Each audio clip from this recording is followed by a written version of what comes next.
오늘 하나님의 말씀은 출애굽기 2장 15절의 말씀입니다. 다 같이 출애굽기 2장 15절 한 절의 말씀을 봉독하겠습니다. 바로가 이 일을 듣고 모세를 죽이고자 하여 찾는지라. 모세가 바로의 낯을 피하여 미디안 광야 땅에 머물며 하루는 우물 곁에 앉았더라. 아멘. 오늘 하나님의 말씀의 제목은 모세와 광야라고 하는 말씀의 제목으로 은혜를 나누려고 합니다. 모세와 광야는 참 연관이 굉장히 깊죠. 모세가 120년을 살았는데, 근데 모세가 40년을 바로 궁정에 살았고, 그리고 40년을 광야에 살았고, 다시 출애굽을 한 이스라엘 백성들을 데리고 나와서 또 광야에서 40년을 삽니다. 그러니까 그의 인생 가운데 광야라고 하는 것은 80년을 그가 광야에서 살게 된 것입니다. 모세는 하나님께서 특별하게 계획하셨고, 그리고 이 모세를 통해서 하나님께서 역사하는 모습들을 보게 됩니다.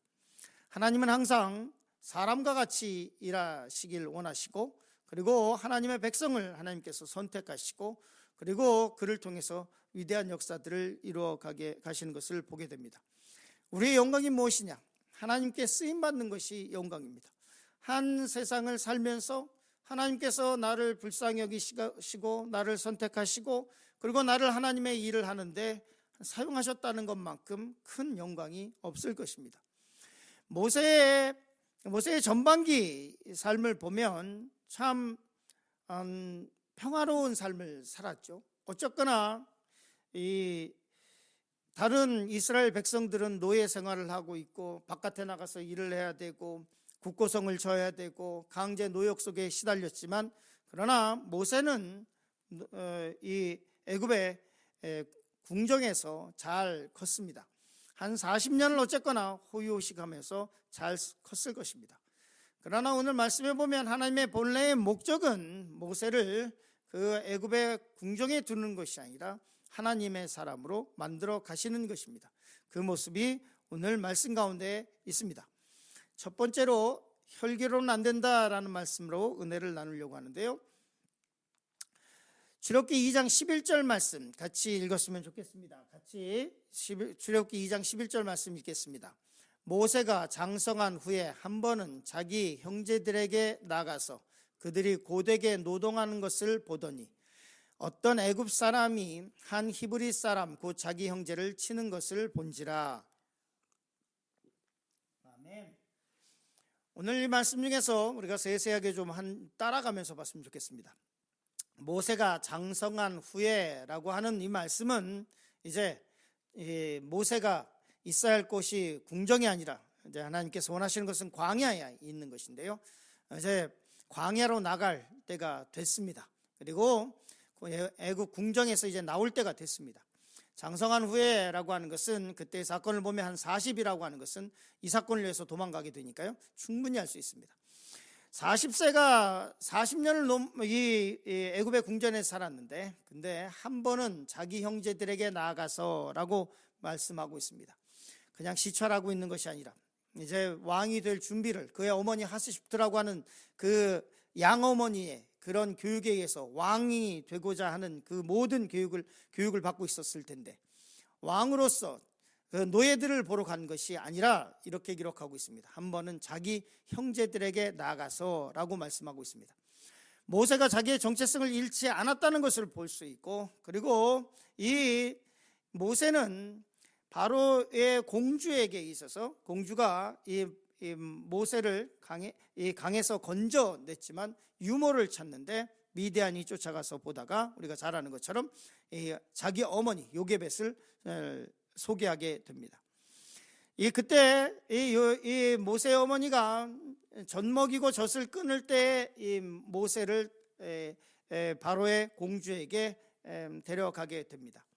젖을 끊는다라고 하는 의미는 이스라엘 전통에 의하면 3년을 의미합니다. 그래서 이삭이 태어났을 때 그때 젖을 떼고 잔치를 하게 되죠. 그때 이스마엘이 업신여기고 희롱했다라고 하는 표현을 쓰는데, 그때가 그러니까 한 3살 정도 됐을 때입니다. 그러니까 3살 정도까지 젖을 먹었는데 그 3살 유대 전통이니까요.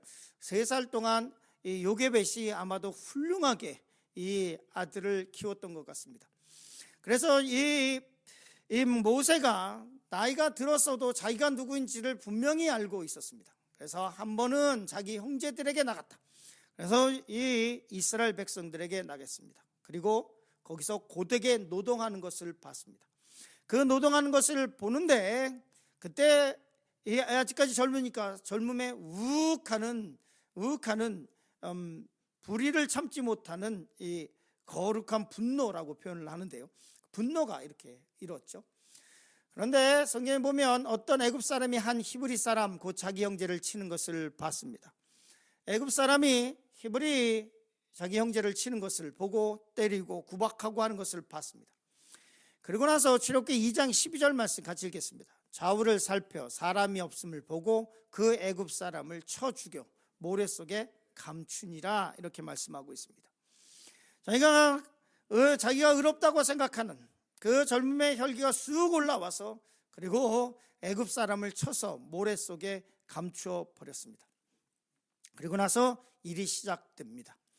이 일이 시작되는데 어떤 일이 벌어지냐면 이 모세는 이스라엘을 백성들을 출애굽시키고 이스라엘의 위대한 영적인 지도자고 선지자고 그리고 율법을 받아서 그 이스라엘 민족의 근간을 이루는 그 율법의 체계를 만드는 그 위대한 지도자는 어디서 만들어지냐면 바로의 궁정에서 만들어지는 것이 아니라 광야에서 만들어집니다. 즉 다시 말해서 이 모세는 자기가 배웠던 그런 어떤 지식적인 것이나 그리고 자기가 갖고 있던 젊음이나 혈기나 이것으로 하나님의 일을 할 수는 없다는 것입니다. 이 말씀을 통해서 보면 야고보서 1장 20절 말씀에는 이렇게 기록되고 있습니다. 같이 읽겠습니다. 사람의 성내는 것이 하나님의 의를 이루지 못함이니라. 그래서 보다 보면 의로움이 아주 끓는 사람이 있습니다. 혈기가 막 이렇게 끓는 분이 있어요.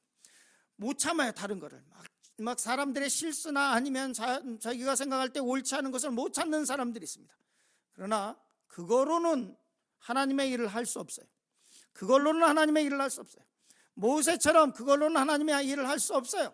하나님의 일은 푹푹 썩은 다음에 하는 거예요. 푹푹 썩은 다음에. 야고보서 1장 20절 말씀처럼 사람의 성내는 것이 하나님의 의를 이루지 못합니다. 내가 볼 때는 의로운 것 같고 내가 볼 때는 옳아요. 내가 볼 때는 100%야. 그러나 성경은 뭐라고 얘기하고 있냐면 사람의 성내는 것이 하나님의 의를 이루지 못한다. 그것으로 하나님의 일을 이루지는 못해요. 하나님의 뜻을 이루지 못해요. 하나님의 뜻을 볼 수 없어요. 어쩔 때는 하나님의 뜻이 아니라 내 의야. 내가 옳다고 생각하는 거야. 그것이 이루어지지 않을 때 내가 화가 나는 거예요.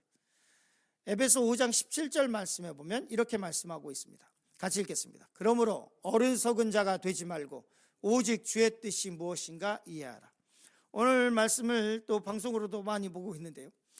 화를 내고 자기의 의를 드러내려고 하고 혈기가 있고 그런 분이 있다면 성경은 이렇게 얘기합니다.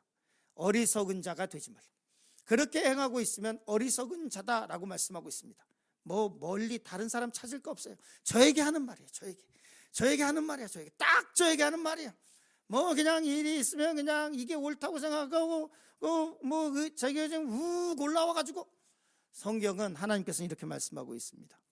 야야, 넌 좀 어리석구나. 아이고 아직도 철이 덜 들어서 아니면 아직도 아직 혈기 가지고 남아 있어가지고 그렇게 해서 하나님의 뜻을 어떻게 이루겠냐 이렇게 말씀을 하는 거예요. 혈기를 부릴 것이 아니라 자기의 화를 낼 것이 아니라 오직 주의 뜻이 무엇인가 이해하라. 하나님의 뜻이 있으시겠지. 하나님께서 계획하신 것이 있겠지. 하나님께서 이루시겠지. 이렇게 생각하는 것이 옳은 것이라고 성경은 말씀하고 있습니다. 에베소 6장 12절 말씀 같이 읽겠습니다. 우리의 씨름은 혈과 육에 대한 것이 아니요 정사와 권사와 이 어둠의 세상 주관자들과 하늘에 있는 악의 영들에게 대함이라. 우리의 싸움은 혈과 육의 싸움이 아닌데 아직까지도 혈기가 많아서 혈과 육으로 싸우려고 하고 있고 하나님께서 원하시는 것은 기도하고 하나님의 뜻을 구하고 참아주고 용납하고 푹푹 썩는 것인데, 그래야 하나의 씨앗이 썩어야 열매가 맺는데 그러지 않고 있는 우리에 관한 것입니다. 모세가 혈기가 많아서 자기가 옳다고 생각하는 그것으로는 절대 출애굽시킬 수 없어요. 이스라엘 백성들을 절대로 구원할 수 없어요.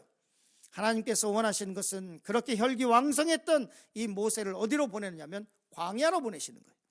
두 번째, 도망자가 된 모세에 대해서 말씀을 잠시 나누려고 합니다. 이제부터는 말씀을 좀 집중해서 봤으면 좋겠습니다. 출애굽기 2장 15절 1절 말씀 같이 읽겠습니다. 바로가 이 일을 듣고 모세를 죽이고자 하여 찾는지라. 이 말씀에서 원본적으로 보면 이렇게 말씀하고 있습니다. 찾는다라고 하는 말씀은 와야바켓이라고 하는 말씀인데요, 간절히 찾았다. 그런데 왜 찾았냐? 히브리어는 앞뒤가 바뀌어 있으니까 라하로그, 죽이고자. 그러니까 이 바로가 이 모세를 찾는 것은 이유가 있었어요. 죽이려고. 그 당시에 모세는 왕자였습니다. 그렇기 때문에 솔직히 말해서 애굽 사람 평민 한 명을 죽였다고 해서 왕족이 평민 한 명을 죽였다고 해서 그것이 무슨 죽을 죄로 되거나 그러지 않아요. 왕족은 힘이 있어요. 왕족은 평민 한 명 정도는 그냥 죽여도 아무런 문제가 없는 거예요. 아무런 문제. 그런데 바로가 이 일을 듣고 모세를 찾는데, 간절히 찾는데, 원어적으로는 왜 찾냐? 죽이려고 찾았다. 죽이려고 간절히 찾고 있었다라고 말씀을 하고 있어요. 그런데 이때의 역사적인 배경을 보면 이게 왜 그런지 이해할 수 있어요. 첫 번째로 보면, 첫 번째, 투트모세 1세 잘 보였으면 좋겠습니다. 그 당시의 역사적인 배경은 이집트의 그 역사책에도 있는 거니까. 투트모세 1세, 즉 다시 말해서 모든 히브리인들이 아들을 낳으면 강에 던져라 라고 명령한 사람이 투트모세 1세일 가능성이 굉장히 높은데, 그리고 거기에 딸이 있었습니다. 하세슈프트라고 하는 딸이 있었는데, 이 공주가 누구냐면 모세를 강에서 건져낸 사람입니다. 이 하세슈프트가 며칠 계속 말씀하고 있는데 정치적인 야욕이 굉장히 컸던 사람이고, 이집트에 딱 2명의 여왕이 있었는데 한 명은 클레오파트라, 마지막 여왕이고, 이집트의 그 당시에 마지막 왕조의 여왕이고, 그리고 중간에 여자가 왕이 된 사람이 하세슈프트입니다. 그런데 이 투트모세 1세에게는 아들이 있었는데, 투트모세 2세, 그 당시에는 친족끼리 결혼을 했으니까, 형제끼리 결혼했으니까 투트모세 2세와 하세슈프트가 결혼을 했습니다. 그 사이에 아이가 없었어요. 그러니까 투트모세 2세가 누구냐면 다른 여인을 아내로 맞아들여서 아들을 낳았어요. 당연히 아들들이 왕이 되는 거니까. 그러니까 그 투트모세 3세가 되겠죠. 이 투트모세 3세는 하세슈프트에게는 자기의 아들이 아니라 다른 여자가 낳은 아들이에요. 그러니까 이 아들이 지금 왕이 돼가고 있고 왕이 실제로 됩니다. 그러니까 이 자기에게는 아들이 없으니까 이 나일강에서 자기의 바구니 속에 있었던 모세를 데려다가 양자로 삼아서 왕을 시키려고 하는 노력을 해요. 어쨌거나 이 하세슈프트가 어떻게 되냐면 결국에는 이 투트모세가 힘이 없고 나중에 죽게 되고 하니까 본인이 직접 이제 여왕이 되기도 하는데요. 그러면 투트모세 3세 입장에서 보면 이 자기 엄마는 아니니까, 자기 엄마가 아닌 그 엄마가 이 모세를 왕으로 세우려고 하는 것을 아는 거예요. 그러니까 이 투트모세 3세 입장에서는 반드시 모세를 죽여야죠. 이런 역사적인 배경이 있습니다. 출애굽기 2장 15절 말씀에 보면 이렇게 말씀하고 있습니다. 우리 같이 읽었으면 좋겠습니다. 모세가 바로의 낯을 피하여 미디안 땅에 머물며 하루는 우물 곁에 앉았더라. 모세가 이 왕이 자기를 죽이려고 하는 것을 알고, 그리고 도망갑니다. 이제는 더 이상 내가 거기서 할 수 없다는 것을 알고, 그리고 도망갑니다. 그리고 미디안 땅에 머물렀습니다. 그리고 거기서 우물곁에 앉았는데, 그때 한 무리의 여자들이 양에게 물을 먹이러 옵니다. 성경에 보면 우리 2장 28절 말씀 같이 읽겠습니다. 그들이 그들의 아버지 르울에게 이를 때 아버지가 이르되 너희가 오늘은 어찌하여 이같이 속히 돌아오느냐. 그들이라고 하는 것은 르우엘의 딸이었고 7명의 딸이 성경에 있었다고 성경에 기록하고 있는데요. 그 딸들이 보통은 가서 우물에서 양들에게 물을 먹일 때 다른 목동들 남자들이 다 다른 것들을 먹이고 나면 그때 먹이고 늦게 들어왔는데 빨리 왔습니다. 그때 그 여자들이 르우엘의 딸들이 뭐라고 얘기하냐면 출애굽기 2장 19절 말씀 같이 읽겠습니다. 그들이 이르되 한 애굽 사람이 우리를 목자들의 손에서 건져내고 우리를 위하여 물을 길어 양떼에게 먹였나이다. 르우엘의 딸들이 여기 십보라도 있으니까 이 모세의 퓨처 아내가 되는 거기도 있는데 여자들이 뭐라고 얘기하냐면 한 애굽 사람이 우리를 도왔다.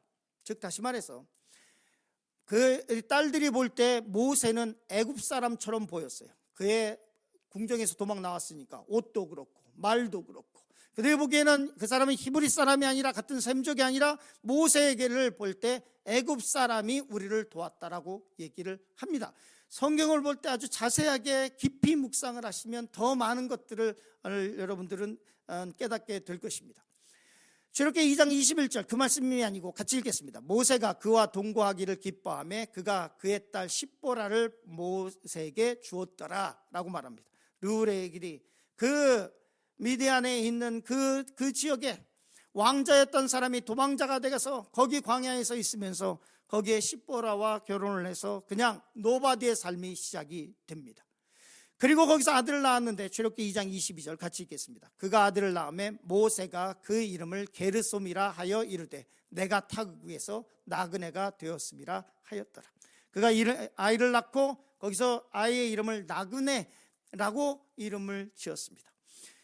모세는 이제부터 어떻게 뭘 해야 될지 모르는 이 애굽에서의 화려한 왕자의 삶을 끝내고 광야에서 노바디의 삶을 살아가기 시작합니다. 하나님께서는 이때부터 일하기 시작하시고 이때부터 하나님께서는 모세를 이스라엘 민족의 위대한 지도자로 만들어 가시기 시작합니다. 모세는 이스라엘의 위대한 지도자는 애굽의 궁정에서 만들어진 것이 아니라 광야에서 만들어지기 시작합니다. 살다 보면 이럴 때가 있습니다. 내가 광야에 뚝 벌어진 것 같고 그래서 모세가 심지어는 자기 아이를 나그네 게르솜이라고 지을 정도로 이제는 나는 그냥 여기서 살다가 죽나보다 라고 하는 생각을 하고 있었습니다. 그러나 하나님의 일은 그때부터 시작됩니다. 여러분 혹시 예배를 드리시고 또 방송으로 예배를 드릴 때 나는 지금 하나님 앞에 버려졌다고 생각하십니까? 지금 하나님께서 일하시기 시작할 때입니다. 늦었다고 생각합니까? 나이가 많이 들었다고 생각합니까? 하나님의 손에 있다면 하나님께서 위대한 일을 시작하실 것입니다. 이것을 믿고 주님과 동행하며 모세의 광야 생활에 푹 썩었던 것을 생각하면서 하나님 앞에서 제대로 썩으시는 그런 하루가 되시길 간절히 축원합니다.